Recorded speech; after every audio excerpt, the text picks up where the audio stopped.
Кыргыз Республикасынын мамлекеттик туусу алынып кирилсин.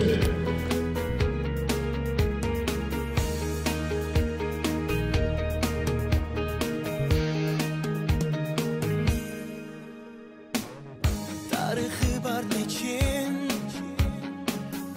ынтымағы дайым бекем, алату бешігім, башым иіп тәзім етем. Керемет аймағы,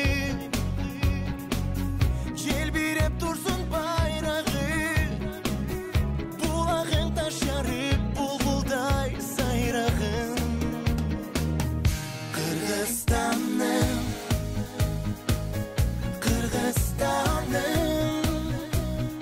Ош шаарынын мэриясынын жана жеке өзүмдүн атыман бардыгыңыздарды бүгүнкү Кыргыз Республикасынын мамлекеттик туусунун кабыл алгандыгынын 30 жылдыгы менен чын жүрөгүмдөн куттуктайм. Бул мезгил аралыгында биздин көк асабабыз, башкача айтканда туубуз, кылымдар алмашып, замандын талабына ылайык табигый өзгөрүп, өз алдында бүтүндөй кыргыз жарандарын бириктирип отурат. Канчалаган замандаш элдер бүгүнкү күндө өз туусуна ээ боло албай келүүсү бул ачуу чындык. Демек, желбиреген туу канчалык баалуу, канчалык бийик экенин дайыма эстен чыгарбасак. Куттуктаймын.